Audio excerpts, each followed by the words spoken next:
Today I was in this e-health discussion round here at the University of Regensburg, and it was quite interesting because there were a lot of ENTs and also specialists in mental health, and we had an hour-long discussion which was also recorded in a live stream with all these professor, doctor kind of people and myself. So it was really, really interesting to be able to share my perspective as someone who does have tinnitus, but also as someone who works with people to help them with tinnitus. And a very interesting thing a very interesting concept that I found was that one of the guys said he's an ENT, and when he deals with people with tinnitus, it's like, and I found this very, very, very true. It's like you are in a football match and you're already 0-4 goals behind. Right? So, because when you start suffering from tinnitus, what the people do is they go to the ENT, and the ENT says, okay, sorry, I can't do anything for you at the moment. And you then go home and you Google tinnitus and you get into what different options are there for treating tinnitus. And what do you find? Namely, nothing. You find communities where people share the despair and the difficulties they have in their life because of tinnitus.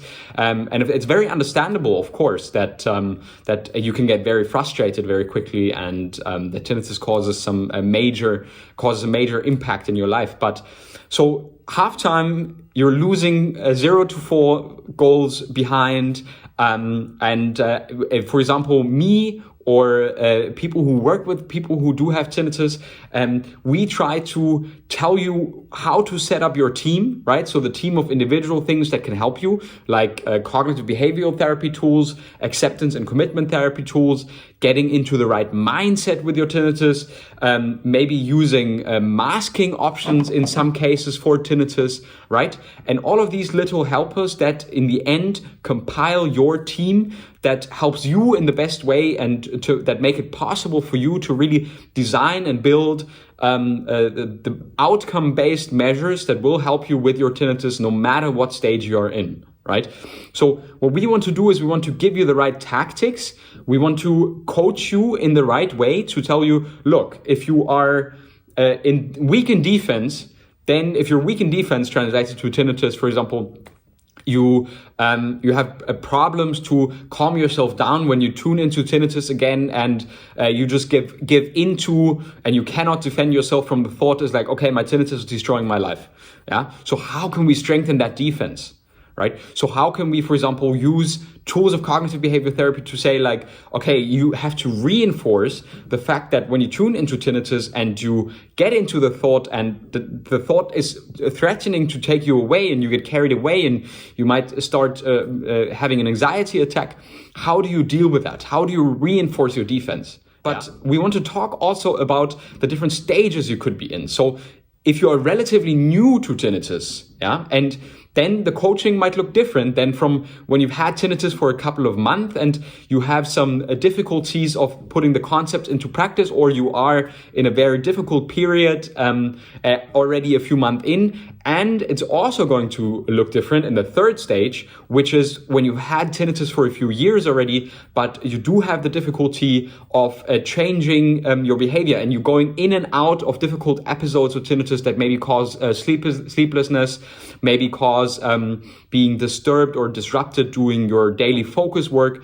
So in every single one of these stages, you're gonna want to do different things. So let me get into stage 1.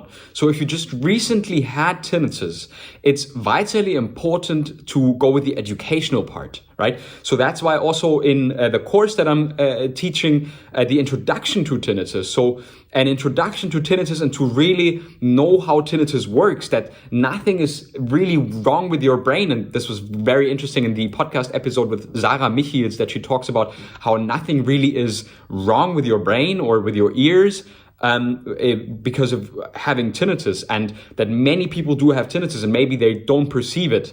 And tinnitus is something that is not a display of something being severely wrong in your body. And if that comes from a researcher, right, a scientist, I just take that information and I communicate it to you, to my Patreon subscribers, to the people in my community, and so on and so forth, right? But I want to communicate that to you, because what are we going against? If you are in stage 1, we are going against the tons of information that are out there in the different forums, in the different areas where it's being talked about tinnitus, and in a very, very negative way. Right? So we're competing against a ton of information that is on all the different platforms, all the different channels, that the majority of the algorithms, for example, also on Google and YouTube, will lead you to the fact that tinnitus is something very dangerous that most people can't live with, that we have this big problem that we cannot solve, right? So you got to compete with that, or me and my content is competing with that.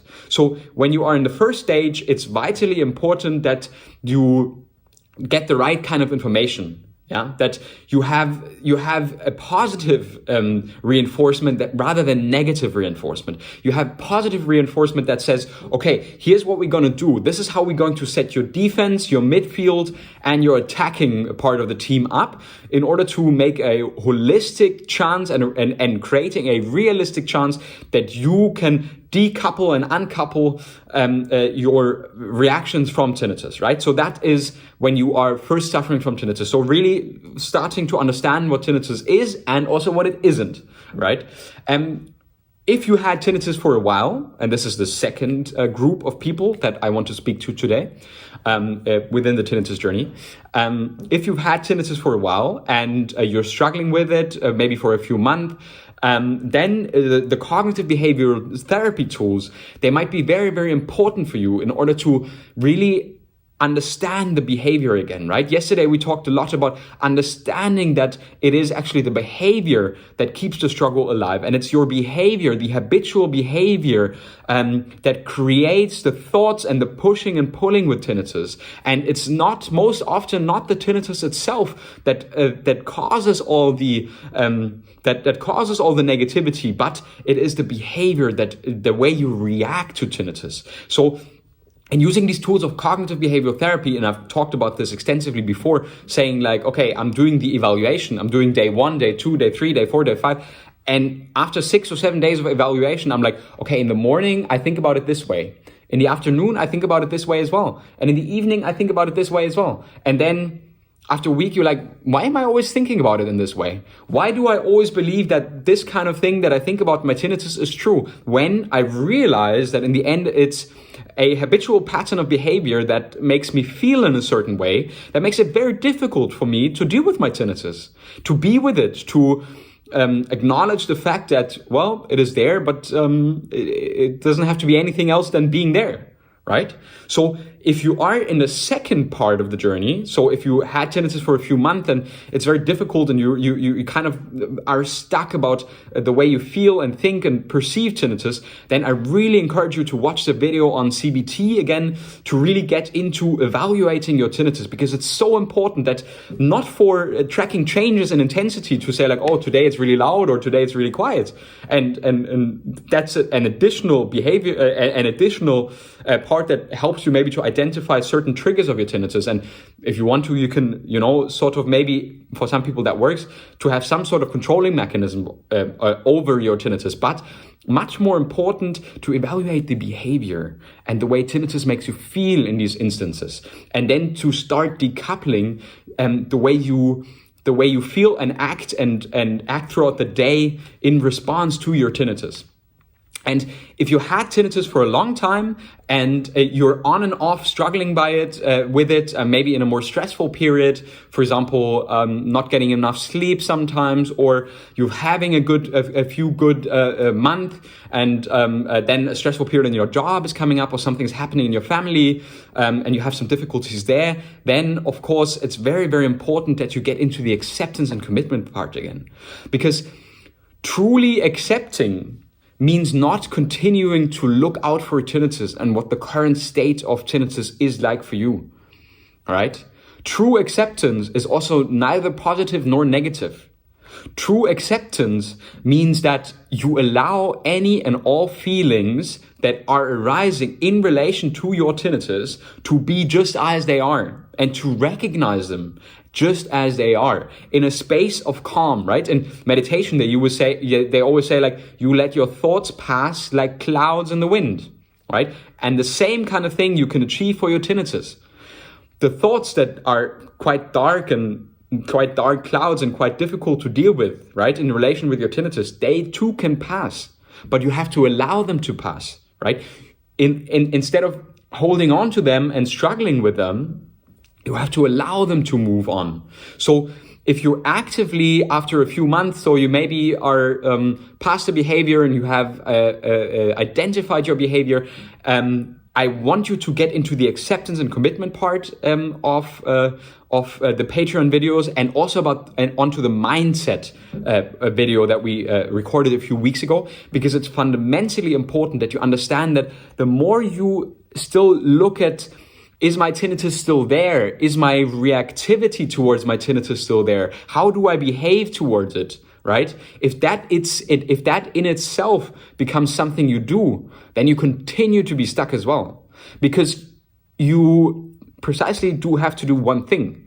If you have tinnitus if you are in group 3 and you have tinnitus for a longer period of time, there's precisely one thing that you need to do, and precisely that is nothing. Right? So you're not supposed to tune into your tinnitus to see, has it gotten better yet or not? You just simply allow it to be there, and you commit to allowing also the feelings that come up with it in relation. And you need to remind yourself of the mindset and of the tools and acceptance and commitment therapy in order to really finally be able to let go of tinnitus, not continuously pursue and administer it, because then your brain will not be able to let go of the perceived stimulus, and therefore your tinnitus is much more unlikely to go back into the background. So precisely, there's nothing required from your side to do other than to literally do nothing. I know it's very, very paradoxical, but make sure you watch the video on mindset again, and also on acceptance and commitment therapy if you are in group 3. So we are at the end of today's video. I hope you found it very helpful. I'll soon share a very interesting part of a new study coming up regarding to tinnitus, where you can also participate in an app. And of course, I'll share this first with you, all my Patreon subscribers. So make sure you stay tuned for that. In the next few videos, we'll be getting into a few different concepts with tinnitus, and maybe some tinnitus management apps that can help. But for now, I like to thank you again for your usual support here, for supporting me here on Patreon. I hope it's valuable content for you. We'll be in Colombia for a while, but that is not to say that, of course, the videos will keep coming. So thank you for supporting me, and I wish you a great week. Goodbye.